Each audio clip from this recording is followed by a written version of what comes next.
तर नमस्कार मित्रांनो, मी शुभम गायकवाड स्वागत करतो तुमचं आपल्या नवीन व्हिडिओमध्ये। तर लोकसभेच्या तिसऱ्या टप्प्याचं मतदान जे झालं आहे ते अत्यंत कमी झालं आहे मित्रांनो। लगातार 2014-2019 मध्ये जेवढं मतदान झालं त्याच्यापैकी 2024 मध्ये हे सर्वात कमी मतदान झालेलं आहे। तुम्ही लोक करत काय आहे हे समजून नाही राहिलं। आपल्याला जो मतदानाचा हक्क दिला आहे तो आपण पाळला पाहिजे आणि आपण मतदान केलं पाहिजे। एवढं जर कमी मतदान होईल तर आपल्याला जो व्यक्ती निवडून द्यायचा आहे तो वर्त कसा जाईल आणि ज्या व्यक्तीला आपण मतदान करणार आहोत त्या व्यक्तीसाठी आपण काही ना काही केलं पाहिजे आणि भारताची सरकार बनवण्यात आपलं काहीतरी जे योगदान असतं ते आपण दिलं पाहिजे।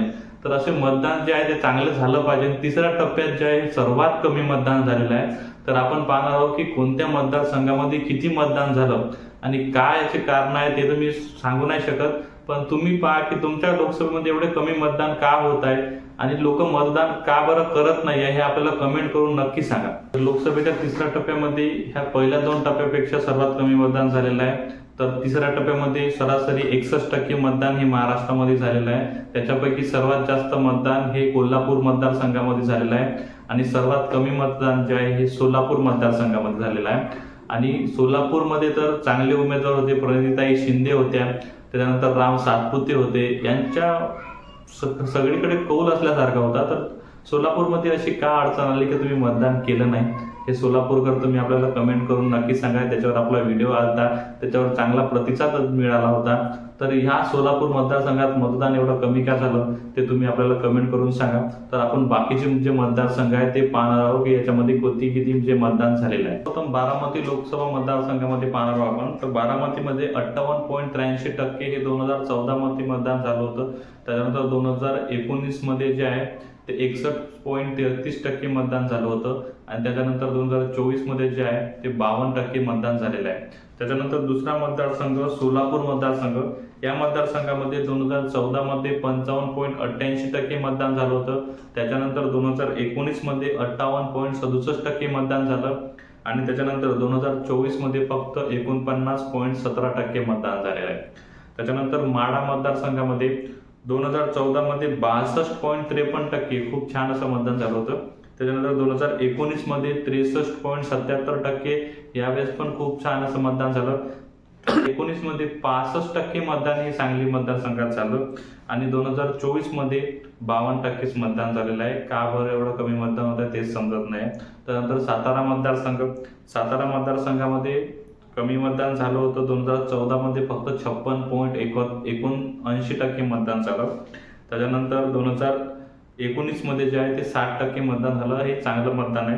आणि त्याच्यानंतर 2024 मध्ये हे फक्त 54% मतदान जे आहे ते सातारा मतदारसंघात झालेलं आहे। त्याच्यानंतर सर्वाधिक मतदान झालेला मतदारसंघ हा कोल्हापूर मतदारसंघ आहे। कोल्हापूर मतदारसंघामध्ये तसे पहिलेपासूनच छान मतदान होत आहे। 2014 मध्ये 71.72% एवढं मतदान झालं होतं। 2019 मध्ये 70% मतदान झालं, तर 2024 मध्ये कमी झालं पण 63% एवढं मतदान झालेलं आहे। सर्वाधिक मतदान कोल्हापूर मतदारसंघामध्ये झालेलं आहे। त्यानंतर हातकणंगले या मतदारसंघामध्ये 2014 मध्ये 73% मतदान झालं होतं, 2019 मध्ये 70% मतदान झालं आणि 2024 मध्ये फक्त 62% मतदान झालं, तरी छान मतदान झालेलं आहे हातकणंगलेमध्ये। त्याच्यानंतर रायगड मतदारसंघ, रायगड मतदारसंघामध्ये 2014 मध्ये 64% मतदान झालं, त्याच्यानंतर 2019 मध्ये 62% मतदान झालं आणि त्याच्यानंतर 2024 मध्ये जे आहे ते फक्त 50.31% मतदान जे आहे ते रायगड मतदारसंघात झालेलं आहे। त्याच्यानंतर रत्नागिरी सिंधुदुर्ग मतदारसंघ, 2014 मध्ये 65.56% मतदान झालं, त्याच्यानंतर 2019 मध्ये 61.16% मतदान झालं आणि 2024 मध्ये 53% मतदान झालेलं आहे। त्याच्यानंतर उस्मानाबाद मतदारसंघ, उस्मानाबाद मतदारसंघामध्ये 2014 मध्ये 63.65% मतदान झालं, 2019 मध्ये 63.76% मतदान झालं। दोन्ही वेळेस हे मतदान छान झालेलं आहे, पण 2024 मध्ये फक्त 52% मतदान झालेलं आहे। अतिशय जो ग्राफ आहे तो खाली आलेला आहे। त्यानंतर लातूर मतदारसंघामध्ये 2014 मध्ये 62% मतदान झालं, 2019 मध्ये 64% मतदान झालं आणि 2024 मध्ये फक्त 55% एवढं मतदान झालेलं आहे। तर हे मतदारसंघ जे आहे हे खूप छान मतदारसंघ होते। तिसरा टप्पा मध्ये खूप जास्त मतदारसंघ होते, 11 मतदारसंघ होते, परंतु मतदान जे आहे हे खूप कमी प्रमाणात झालं आणि मतदान कमी होण्याचे कारण जे आहे ते तुम्ही मला कमेंट करून सांगा की तुम्हाला कोणते उमेदवार आवडले नाही, की तुम्ही निवडणुकीचा निषेध केला, की तुमच्या मतदारसंघामध्ये काय अडचण आली ते आपल्याला या व्हिडिओमध्ये कमेंट करून सांगा. मी दिलेली माहिती जर तुम्हाला आवडली असेल तर आपल्या व्हिडिओला जास्तीत जास्त शेअर करा, आपल्या चॅनलला सबस्क्राईब करा आणि अशाच माहितीसाठी आपल्या व्हिडिओ हे पाहत राहा आणि आपल्या चॅनलला जास्तीत जास्त सबस्क्राईब करून आपला व्हिडिओ जास्तीत जास्त लोकांपर्यंत पाठवण्याचा प्रयत्न करा. धन्यवाद.